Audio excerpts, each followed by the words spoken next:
ওগুলো একটু দেখে হবে, তারপরে নতুন চলে যাব।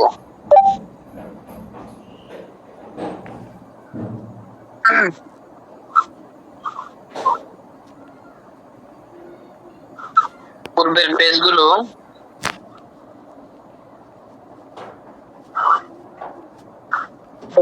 একটু দেখি। প্রথমে আমরা যে পেজটা দিয়েছিলাম সেটা হলো এই কোরআন মাজিদের পেজ, মানে হলো একটা লেখা দিয়েছিলাম, ওখানে কোরআন মাজিদের ফজিলত সংক্রান্ত শিক্ষা করলে কি লাভ, কোরআন সম্পর্কে বিস্তারিত আলোচনা হয়েছে। তারপরে 1 নাম্বার পেজ থেকে শুরু হয়েছে আমাদের পড়া। এখানে আরবি ভাষা শেখার জন্য প্রথমে যে সবচেয়ে গুরুত্বপূর্ণ যে বিষয়টা, সেটা হলো আরবি ভাষার 29টি হরফের সাথে প্রাথমিক পরিচয় লাভ করা। তো এখানে আমরা বিসমিল্লাহির রহমানির রহিম বলে শুরু করে 19 হরফের পরিচয় দেওয়া হয়েছে, আলিফ থেকে ইয়া পর্যন্ত। আমাদের আমরা তো মোটামুটি সবাই আলিফ বা জানি, যারা জানি না এই প্রত্যেকটা হরফের নিচে এই হরফগুলোর উচ্চারণ দেওয়া হয়েছে। তারপরে আমি সবার সুবিধার্থে সংক্ষিপ্ত ভাবে একবার শুধু উচ্চারণ করে যাচ্ছি। 29 হরফ একবার একবার করে উচ্চারণ করে সামনে অগ্রসর হয়ে যাবে ইনশাআল্লাহ। প্রথম হরফ হলো আলিফ, বা, তা, সা, জিম, হা, খ, দাল, লাল, র, জা, সিন, শিন, صاد، ضاد، ط، ظ، عين، غين، فا، قاف، কাফ, লাম, মিম, নুন, ওয়াও, হা। হাটাকে গুল হাওয়া বলা যায়, শুধু হাওয়া বলা যায়। হা, হামজা, ইয়া। ইয়াটাকে এখানে 2 রকম দেওয়া হয়েছে, 3 রকম। এই 3 রকমেই কোরআন মাজিদ বিভিন্ন জায়গায় ওটা আসতে থাকবে। জন্য আমরা এখান থেকে প্রথম পেজের কাজ হলো, যারা আমরা না জানি তারা এই 29 হরফের পরিচয় ভালোভাবে নিজেরা আত্মস্থ করবো এবং শিখে নিব, এবং ভালোভাবে যারা পারি এটা একটু লেখালেখি করবো, তাতে করে আমাদের মাথায় 29 হরফের পরিচয় ভালোভাবে বসে যায়, সামনে যাতে আমাদের কোরআন শরীফ পড়তে সহজ হয়। প্রথম পেজ হলো। তারপরে আমরা দ্বিতীয় এবং তৃতীয় পেজ গতকালকে ক্লাস করেছি। ওখানে আপনার প্রত্যেকটা ভাষা শেখার জন্য এখানে কিছু যেমন আমরা বাংলা ভাষা পড়ি, এখানে আকার ইকার আছে, রস্বকার, দীর্ঘকার, রিকার, একার, ঐকার, ওকার, ওকার, এরকম আর কি। আরবি ভাষার কিছু জিনিস রয়েছে, মাত্রা, যে জিনিসগুলো আমাদের জানতে হয়। তো এখানে বেশ কিছু বিষয় আছে লম্বা করতে হয় না, আর 2-1টা বিষয় আছে একটু লম্বা করতে হয়। এই কয়েকটা বিষয় আর কি। 1 নম্বরে দেওয়া হয়েছে জবর, মানে জবর সবসময় হরফের উপরে থাকে। দ্বিতীয়তে দেওয়া হয়েছে যে সবসময় হরফের নিচে থাকে। 3 নম্বরে আছে পেশ, পেশ সবসময় উপরে থাকে। 4-এ 2 রকম সিস্টেম দেওয়া হয়েছে। জজম, জজমটা বর্ষির মাথার মতো হয়, আবার কোন সময় একবারে গোল চিহ্ন মানে শূন্যর মতো হয়। ঠিক আছে, 2 ভাবেই ব্যবহার পাওয়া যায়। 5 নম্বর তাসদীদ। 6 নম্বরে 2 জবর, 2 জবর দেওয়া হয়েছে একসাথে, আবার এটা উপরে হয়। তারপরে 2 জের দেওয়া হয়েছে নিচে, জের সবসময় নিচে হয় 2 জের, আর 2 পেশ দেওয়া হয়েছে। এই 6 নম্বরে 3টা একসাথে দেওয়া হয়েছে, 2 জবর, 2 জের, 2 পেশ। তো এই 3টাকে একসাথে তানবিন বলা হয়, তানবিন বলে। তারপর 7 নম্বরে আছে হলো খাড়া জবর, মানে ছোট্ট আলিফ, আলিফটাকে একটু ছোট করে লেখে, এটাকে খাড়া জবর বলে। এই চিহ্নটা থাকলে এক আলিফ লম্বা করতে হয়, একটু লম্বা করে পড়তে হয়। 8 নম্বরে খাড়া জের, ছোট আলিফ নিচে থাকবে, আর এরকম থাকলে এক আলিফ লম্বা করে পড়তে হয়। একটু আগে আমি বলেছিলাম যে কিছু আছে যেগুলো লম্বা করতে হয় না, 6 পর্যন্ত কোনো লম্বা করতে হয় না, কিন্তু 7, 8, 9, 10, 11 এগুলো একটু একটু লম্বা করতে হয়। 7, 8, 9, 7 নম্বর হলো খাড়া জের, 8 নম্বর খাড়া জের, 9 নম্বর হলো উল্টা। এই 3টাকে 1 আলিফ করে লম্বা করতে হয়।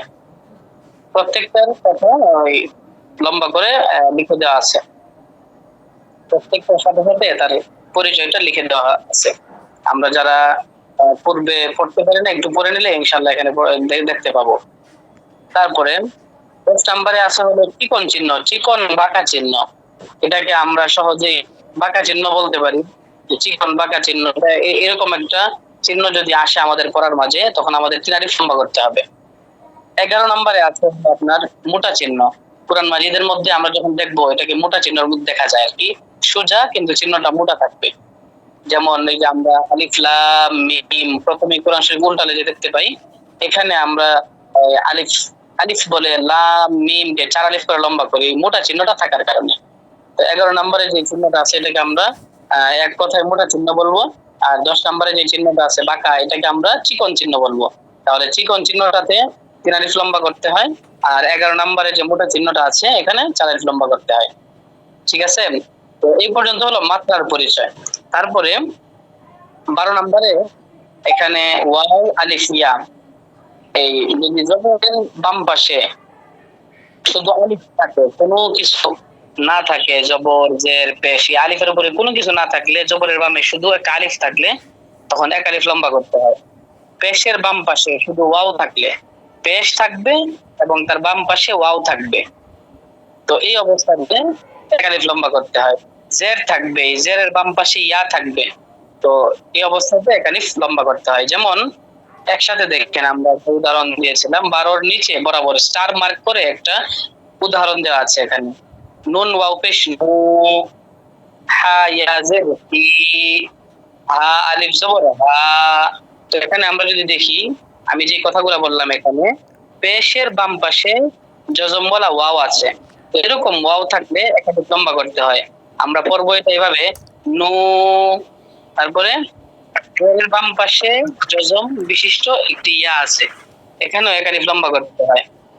লম্বা কিভাবে করবো আমরা, হি নু টি, এরকম। তারপরে জবরের বাম পাশে শুধু একটা আলিফ আছে, যে হা আলিফ হা, তো এই অবস্থাতে যদি জবরের বাম পাশে আলিফ থাকে, তখন এক লম্বা করতে হয়। এটা আমরা পড়বো এইভাবে, হা আলিফ জবর হা। এই হলো আমাদের ১২ নং কায়দা নিয়ম।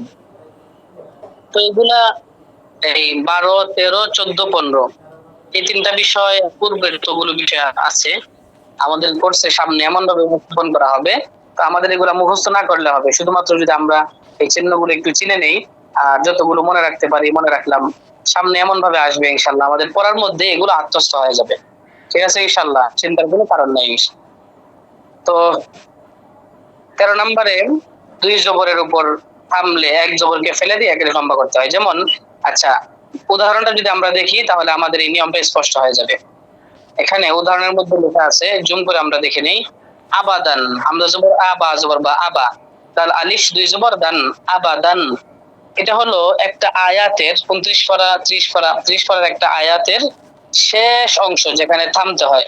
তো এখানে আমরা এটাই বলতে চাইছি যে, ২টা জবর লাস্টে যদি থাকে কোন হরফের শেষে, এবং এখানে যদি থামা হয়, তখন ওই ২ জবরের মধ্যে থেকে একটা জবরকে ফেলে দিয়ে এক আলিফ লম্বা করতে হয়। তাই আমরা আবাদান এইটাকে পর্ব হলো এইভাবে, আবাদা, পর্ব হলো আবাদা, এরকম। তো ১৩ নং কায়দাও গেল। ১৪ নং কায়দায় ওয়াও ইয়াম, ওয়াও আর ইয়াম, এই দুইটি হরফের একটি হরফ যদি তার বামের হরফে ওয়াকফ হয়, তাহলে এক আলিফ লম্বা করে পড়তে হয়। যেমন নিচে উদাহরণ দেওয়া আছে, আমরা যদি দেখি যে ওয়াও এর পরে ফা আছে, তো এই ওয়াওটা এই ফা এর মধ্যে থাকা অবস্থায় এখানে থামা হইতেছে। থামা ছাড়া যদি আমরা পড়ি, এভাবে পড়বো, খাউফুন, খাউফুন, বাইতিন, বাইতি।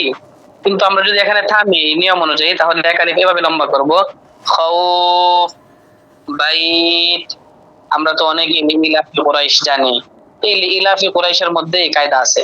যেমন আমরা একটু পড়ি, ইলাফি কুরাইশ ইলাফিহিম রিহলাতাশ শিতাই ওয়াস সাইফ ফালইয়াবুদু এই যে আসতেছে ফালিয়াবুদু রাব্বাল বাইত, এক আলিফ লম্বা করতে হয় এখানে বাইত, কারণ আমরা এই যে ইয়া আছে, ইয়ার মধ্যে আমরা থামছি, এই জন্য কি করা লাগবে, এক আলিফ লম্বা করতে হবে। ঠিক আছে, এরকম খাউফ, এক আলিফ লম্বা করতে হবে। 15 নং কায়দার মধ্যে আছে ওয়াও আলিফ ইয়া। ওয়াও আলিফ ইয়া এই তিনটা হরফকে একসাথে মদের হরফ বলা হয়। মদের হরফ মানে হলো লম্বা করে পড়ার হরফ বলে এগুলাকে। মানে বিশেষ নিয়ম দু একটা থাকার কারণে ওয়াও আলিফ ইয়াকে নির্ধারিত জায়গাতে লম্বা করতে হয়। একটু আগে আমরা 13 নং 12 নং কায়দাতে আমরা পড়ে আসছি। এই জন্য ওয়াও আলিফ ইয়াকে মদের হরফ বলা হয়, মানে লম্বা করে এক আলিফ লম্বা করে পড়ার হরফ বলা হয়ে থাকে। তো দেখি কায়দাটা আমরা 15 নং কায়দা। মদের হরফ মানে ওয়াও আলিফ ইয়া, এই তিনটা হরফের কোন একটা হরফ যদি বামের হরফে ওয়াকফ হয়, মানে ওয়াও আলিফ ইয়া এই তিনটা হরফের কোন একটা হরফ থাকবে, এই হরফটা পরে আরেকটা হরফ থাকবে, এটার উপরে থামা হবে। যদি এভাবে থামা হয় তখন 3 আলিফ লম্বা করতে হয়। যেমন আমরা নিচে উদাহরণটা দেখি, যে দুইটা উদাহরণের মধ্যে ইয়া আছে, লাস্টে প্রথমে র হা ইয়া মিম, তো একেবারে লাস্টে যদি আমরা দেখি ইয়া আছে যজমলা ইয়া, তারপরে আবার মিম আছে, তাহলে মিমের মধ্যে আমরা থামতেছি, এই জন্য তো মিমের আগে আছে ইয়া। তো এই যে ইয়া হলো মদের হরফ, এই মদের হরফটা তার বামের হরফ মিমের সাথে ওয়াকফ হয়ে আমরা এখানে থামতেছি, এই জন্য এখানে লম্বা করতে হইতেছে। তো লম্বাটা আমরা এভাবে করব যে রহিম কারিম, যেমন আমরা আউযু বিল্লাহ পড়ি, আউযু বিল্লাহি মিনাশ শাইতানির রাজিম, এই যে রাজিম এটা হলো এই কায়দা। বিসমিল্লাহির রহমানির রহিম এটা হলো এই কায়দা। আলহামদুলিল্লাহি রাব্বিল আলামিন, এই যে আলামিন তিন আলিফ লম্বা করেছে, এটা হলো এই কায়দা। ঠিক আছে, তো ইনশাআল্লাহ সামনে আমাদের পড়ার মধ্যে এগুলো আসতে থাকবে, আমরা সহজে এগুলা বুঝতে ইনশাআল্লাহ সক্ষম হব, আমাদের বুঝতে কোনো সমস্যা হবে না। আমাদের কোর্সটা এমন ভাবে সাজানো হয়েছে ইনশাআল্লাহ সামনে আমরা দেখব যে এই নিয়মগুলো একাকি আমরা পড়ার মধ্যে পড়তে পারবো, এবং পড়ার মধ্যে আমাদের ফিটিং হয়ে যাবে, কোনো সমস্যা হবে না ইনশাআল্লাহ। আচ্ছা, বিশেষ দ্রষ্টব্য, যদি কারো আরবি 29টি হরফ ও এই 15টি বিষয় মুখস্থ থাকে, তাহলে সে সহজে ইনশাআল্লাহ কোরআন মাজিদ মোটামুটি পড়তে পারবে, ইনশাআল্লাহ মোটামুটি সে পড়তে পারবে। এখন বাকি আরো ভালো করার জন্য সে যদি ভালো কোনো উস্তাদের কাছাকাছি বসে একটু মস্ত করে নেয়, মানে একটু অথবা আমরা যখন পড়াই এই পড়াটা যদি সে একটু বারবার তেলাওয়াত করে রিপিট করে পড়ে ভালো করে, আমরা যখন আউযু বিল্লাহি মিনাশ শাইতানির রাজিম পড়ি, এভাবে যদি আমাদের সাথে সাথে পড়ে, তখন ইনশাআল্লাহ তার পড়াটা বিশুদ্ধ হয়ে যাবে, সুন্দর হয়ে যাবে। তো আমরা আজকে আমাদের নতুন পেজ যেটা দেওয়া হয়েছে, এই নতুন পেজে চলে যাই। আমাদের নতুন পড়া হলো 4 নাম্বার পেজ। 4 নাম্বার পেজে 4 নাম্বার পেজ এবং 5 নাম্বার পেজ, এই দুইটা পেজ আমাদের এই কোর্সে আমার কাছে সবচেয়ে ইম্পর্টেন্ট। এবং আমি যেহেতু আল্লাহ তাআলা যেহেতু আমাকে ক্লাস করানোর সুযোগ করে দিয়েছেন, এই জন্য আমি যেহেতু এটাকে সাজিয়েছি, এই জন্য আমি জানি এই দুইটা পৃষ্ঠা যার ভালো থাকবে, যারা এই হরফগুলাকে সহজে চিনতে পারবে এখানে, তার জন্য কোরআন মাজিদের যে কোনো জায়গাতে অক্ষর চেনা তার জন্য সহজ হয়ে যাবে। অক্ষর যে কোনো ধরনের পেঁচানো থাকুক না কেন, সে সহজে বুঝতে পারবে যে এটা হলো এই হরফ, এটা হলো এই হরফ, তাদের জন্য পড়তে কোনো সমস্যাই হবে না। তো এই জন্য আমরা এই দুইটা পৃষ্ঠাকে খুব গুরুত্ব সহকারে পড়বো। আজকে আমরা এক পৃষ্ঠা পড়বো, আগামীকাল আরেক পৃষ্ঠা পড়বো। তো আমরা 4 নাম্বার পৃষ্ঠা করতেছি। প্রথম আমি এখানে ডান পাশ দিয়ে 1 2 3 4 5 6 7 8 লিখেছি, কারণ হলো আরবি ভাষা যেহেতু ডান পাশ দিয়ে শুরু হয়, এই জন্য 1 2 ডান পাশ দিয়ে লিখলাম, যদিও বাংলা সিস্টেম হলো বাম পাশ দিয়ে শুরু করা। আচ্ছা, যাই হোক, এখানে আলিফের 5টা সিস্টেম দেওয়া হয়েছে। এখানে এক লিখে আলিফের 5টা তরিকা পদ্ধতি দেওয়া হয়েছে। দেখেন, প্রথমে আলিফটা একেবারে সোজা করে দেওয়া হয়েছে, দ্বিতীয় আলিফটা একটু নিচে একটু বাঁকা করা হয়েছে, তৃতীয় আলিফটা আরেকটু বাঁকা একটু করে বের করা হয়েছে, নিচে দিয়ে একটু লম্বা একটু জায়গা বের করা হয়েছে। 4 নাম্বারটা আরেকটু বাঁকা। 5 নাম্বার যে আলিফটা, এটা একবারে বাম দিকে বাঁকা। মানে এভাবে যে কোনো পদ্ধতিতে আলিফটা কোরআন মাজিদের মধ্যে আসবে। এই 5 পদ্ধতির বাহিরে কোথাও আলিফ আপনারা খুঁজে পাবেন না। 5টা পদ্ধতির কোন একটা পদ্ধতিতে আলিফ আসবে, এর বাহিরে আসবে না। যেমন পরবর্তীতে আমরা উদাহরণ হিসেবে লিখছি যে হামজা খ জাল, তারপরে শব্দটা কফ আলিফ লাম, দেখেন দ্বিতীয় উদাহরণের মধ্যে কফের সাথে যে আলিফটা আছে, এই আলিফটা হলো মিশানো কফের সাথে। তারপরে মিমের সাথে আরেকটা আলিফ আছে, মিম আলিফ জবর মিম আর আলিফ, তারপরে লাম আলিফ, তারপরে লাম আলিফ আরেকটা। তো আলিফ এই পাঁচটা পদ্ধতির বাইরে কোথাও আলিফ পাওয়া যাবে না। তারপরে আমরা দ্বিতীয়টাতে আসি, বা। বায়ের মধ্যে 1 2 3 4 5, বায়ের মধ্যে পাঁচটা পদ্ধতিতে বা লেখা হয়েছে কোরআন মাজিদে। যে কোনো জায়গাতে আরবি, যে কোনো ভাষা, যে কোনো কিতাবে, সরি আরবি যে কোনো বই আমরা যদি দেখি, কোরআন মাজিদ ছাড়াও যদি দেখি, বাকে এই পদ্ধতি বাদ দিয়ে অন্য কোন সিস্টেমে বা লেখার সুযোগ নেই। আমরা যদি এই বা পাঁচটা পদ্ধতি, পাঁচটা তরিকা যদি আমাদের জানা থাকে, তখন আমাদের জন্য যে কোনো জায়গায় বা নির্ণয় করতে সহজ হয়ে যাবে। এভাবে এই চিহ্ন থাকবে, সাথে নিচে একটা ফোঁটা থাকবে, এটাকে আমরা বা হিসেবে চিনব। উদাহরণ হিসেবে আছে বা লাম, তা বা আইন, লাম হা বা, তারপরে বা খ লাম, এভাবে এই চারটা উদাহরণের মধ্যে আমরা দেখি যে এক একটার মধ্যে এক এক ধরনের বা আসছে। ঠিক আছে, তা দেওয়া হয়েছে পাঁচটা পদ্ধতিতে।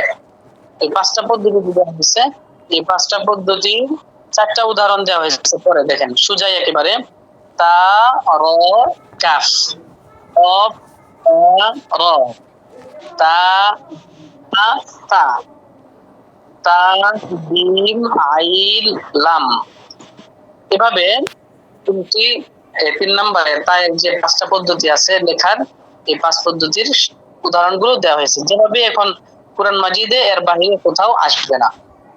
4 নম্বরে ফোঁটা থাকবে, এই ফায়ারও ফায়ের মতোই, শুধু ফোঁটা মারবে এরকমই। তো উদাহরণ দেওয়া আছে এখানে, সা মিম র, কাফ সা র, সা লাম সা, সা জিম র। তারপরে হলো 5 নম্বর, 5 নম্বরে 5টা জিম দেওয়া আছে, 5টা জিমের পদ্ধতি দেওয়া আছে। তারপর উদাহরণটা আমরা দেখি, জিম আইন লাম, ইয়া জিম দাল, হা জিম, সা জিম আলিফ জিম। মানে জিম লেখার পদ্ধতিগুলা পরবর্তীতে একই সাথে সংযুক্ত অক্ষরগুলাতে, হরফগুলাকে মিশিয়ে লেখে সংযুক্ত অক্ষর, মুরাক্কাব অক্ষর, আরবিতে বলে মুরাক্কাব, আমরা বাংলায় বলি সংযুক্ত অক্ষর। সংযুক্ত শব্দের মধ্যে এই জিনিসগুলাকে আমরা লিখে দিয়েছি, দেখেন এখানে আছে। তারপরে 5-এর পরে 6 নম্বর, 6 নম্বরে হা দেয়া আছে 5টা পদ্ধতিতে, এবং সাথে তার উদাহরণ দেয়া আছে, হা শিন র, নুন হা নুন, নুন কাফ হা, লাম হা, নুন হা নুন। ঠিক আছে, তারপর আমরা 7 নম্বর দেখি, খ 5টা পদ্ধতি আছে, তারপরে উদাহরণ খ লাম কফ। মানে আমাদের এই 4 নম্বর পেজে অর্ধেক পৃষ্ঠাতে হলো 5টা পদ্ধতি দেওয়া আছে, প্রত্যেক হরফের সাথে 4টা করে উদাহরণ দেওয়া আছে। তারপরে আমাদের কাছে স্পষ্ট হয়ে যায় যে এভাবে ব্যবহারটা কোরআন শরীফে আসছে, আমপারাতে আসছে, কায়দা আসছে। ঠিক আছে, আমরা খ লাম কফ, বা খ লাম, নুন ফা খ, আমরা পড়ে ফেললাম। তারপর 8 একই পদ্ধতিতে ডাল, 5টা পদ্ধতিতে লেখা আছে। পরে উদাহরণগুলো, ডাল খ লাম, ইয়া দাল কাফ, সদ মিম দাল, বা দাল র। তো এটা আমাদের কাছে ক্লিয়ার হয়ে গেল। 9 নম্বরে ডাল, ডালের 5টা পদ্ধতি দেওয়া, 5টা তরিকা দিচ্ছে। উদাহরণ দেখি, দাল কাফ র, কাফ দাল বা, হামজা খ দাল, বা লাম দাল। দালের পরে আমাদের এখানে আছে হলো র, রটাও বিভিন্ন ভাবে লেখা আছে 5টা পদ্ধতিতে। উদাহরণ আমরা দেখি, র ফা আইন, সদ র ফা, নুন ফা র, কাফ র মিম। তারপরে আমরা 11 নম্বর দেখি, যা 5টা পদ্ধতিতে আছে এবং সাথে তার উদাহরণগুলা দেখি, যা লাম কফ, নুন যা আইন, কাফ নুন যা, র যা কাফ। তারপরে 12 নম্বরে সিন সিন দিয়ে আছে, সিনেরও সিন 1 2 3 4 5, সিনও 5টা পদ্ধতি লেখা আছে। উদাহরণ দেখি আমরা, সিন মিম আইন, নুন সিন ইয়া, লাম বা সিন, সিন র, হলো 12 নাম্বার। তারপরে 13 নম্বরে হলো সিন, সিনকেও বেশ পদ্ধতিতে লেখা আছে। সিন আর সিন একই, পার্থক্য হলো যে 3টা ফোঁটা থাকবে আর 3টা ফোঁটা মুক্ত থাকবে। এই মুক্ত থাকা হলো সিন আর ফোঁটা থাকা হলো সিন। উদাহরণ দেখি, 13 নম্বর, সিন হা নুন, নুন সিন র, তা ত তিন, সিন জিম র। তাহলে 13 নম্বর গেল। 14 নম্বর আছে সদ, সদকেও 5টা পদ্ধতিতে লেখা হয়েছে। সদ আর দদের মধ্যে কোনো পার্থক্য নাই, শুধু পার্থক্যটা হলো পার্থক্য, ফোঁটা থাকলে দদ, ফোঁটা না থাকলে সদ। তাহলে 14 নম্বর আমরা দেখি, সদ বা র, বা সদ র, কফ সদ সদ, আইন সদ ইয়া র।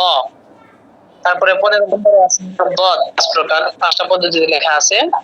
উদাহরণ হলো দদ র বা, হা বদ র, ইয়া তা বদ, আইন বদ দাল। তারপরে আমরা 16 নাম্বার দেখি ত, আর 17 নম্বরে জ। জ আর ত পার্থক্য শুধু ফোঁটার, ফোঁটা না থাকলে ত আর ফোঁটা থাকলে জ।